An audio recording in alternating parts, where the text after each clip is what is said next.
Hey, good morning. This is John. Beautiful, beautiful, crisp, as my mother used to like to say, crisp fall morning. I like to say fucking cold. It's really not that cold. It's nice out. Actually, a little chilly, but nice. Hell of a morning. Actually, a heaven of a morning. I don't even want to say that. It was good. It was great.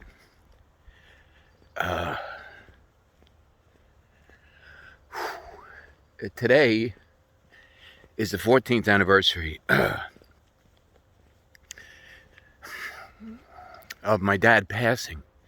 In fact, my family's at a mass for him right now, and that's what Catholics do. Me, I'm with my dad. Yeah, I mean, I miss him, but I never grieved him because he gave me the best of him, even when I thought he was being at his worst.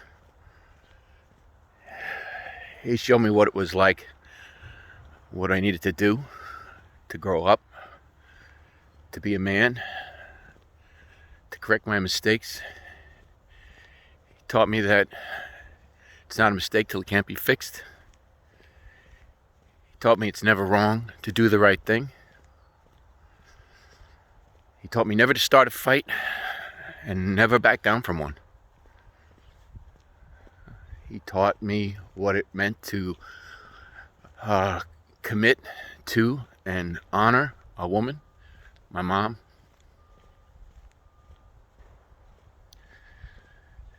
And he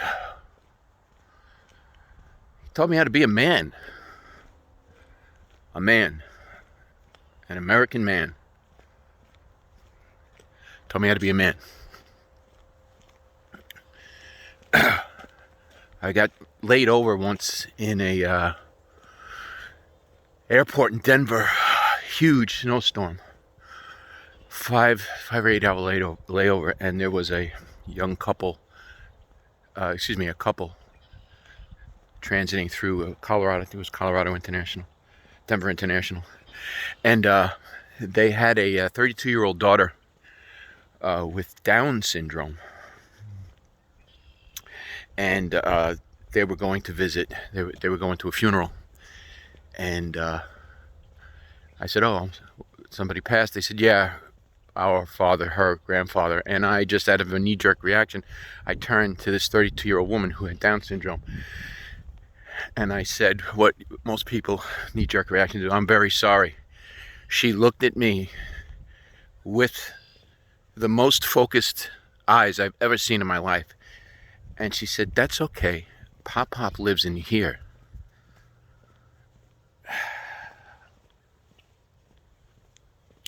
And we call her challenged. Just like now. Then I turned away because I didn't want them to see I was getting choked up. But what's wrong with that? I'm not hiding this.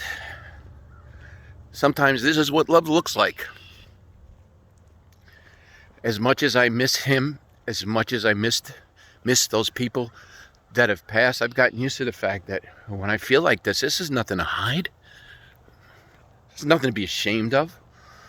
If I had to fault the old man with anything, it might be that he didn't demonstrate, like, you could have moments. And I think that's why it upset me so much. When I did see him upset, I didn't know how to deal with it.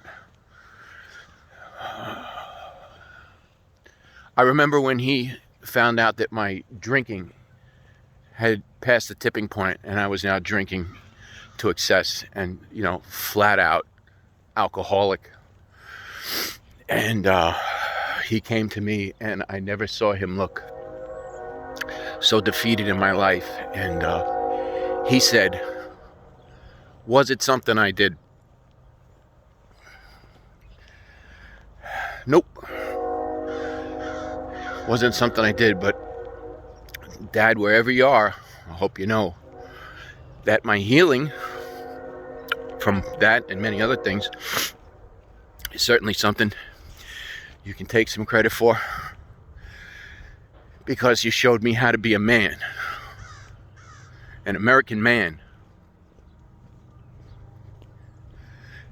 Now more than ever, when it seems like the world and our country is going off the rails, I think about that big tall guy who didn't say much, who seemed to be intent on ruining my fun when I was a teenager and engaged in the folly of youth. I think about him and I wonder what he would do. And I think this is something he maybe not would do, but would be very proud of.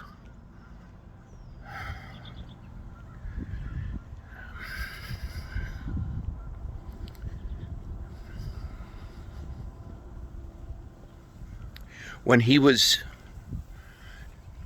in the last weeks of his life, so ironic that it was the best time we ever spent together, because he did something that was, I've never seen anybody do anything like this. I know he was my dad, and I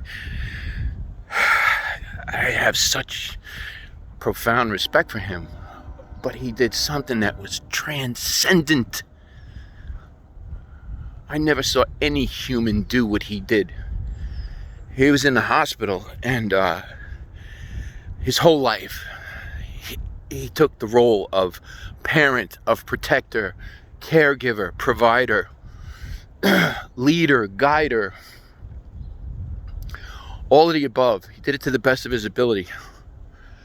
But his greatest achievement was when he realized how sick he was. He realized how sick he was. He knew he was facing his transition. He was moving out of this body into whatever's next. And he relinquished the roles, every role he ever played. Father, protector, husband, all of that, he saw they were coming to an end. And I got to stand with him or next to him. And he gracefully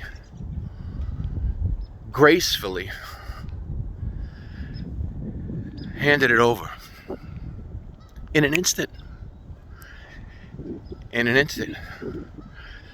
I'll never forget, I was rubbing his feet. I said, "Hey, Pop, you want?" Looks like he was laying in bed for at least 10 days. I said, "You want a foot rub?" And he had these gigantic Fred Flintstone feet. There's the sun. I wonder if that's him. He had these gigantic Fred Flintstone feet, and I was rubbing one. And was putting this lotion on it. And he kicked the blanket off the other foot, and he went, "Hey, don't forget the other one, buddy." And that's when I saw a grace. I saw a strength. I saw an inner wisdom. Maybe it was his faith. I'm going to call it a miracle.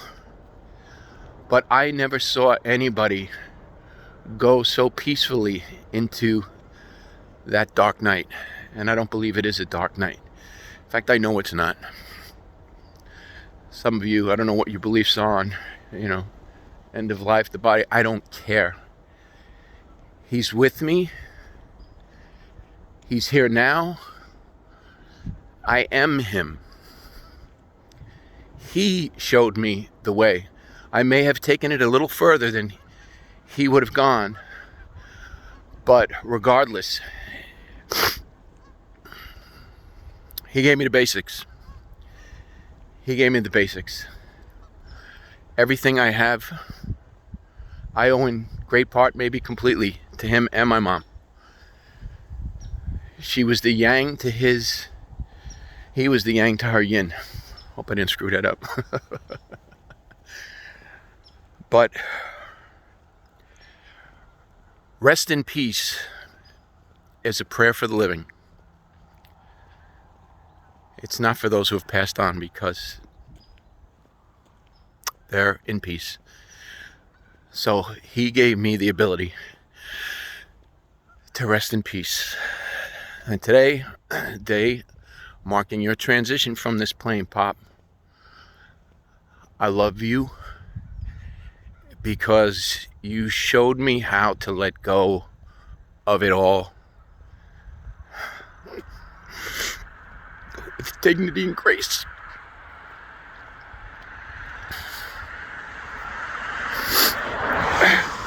Thank you.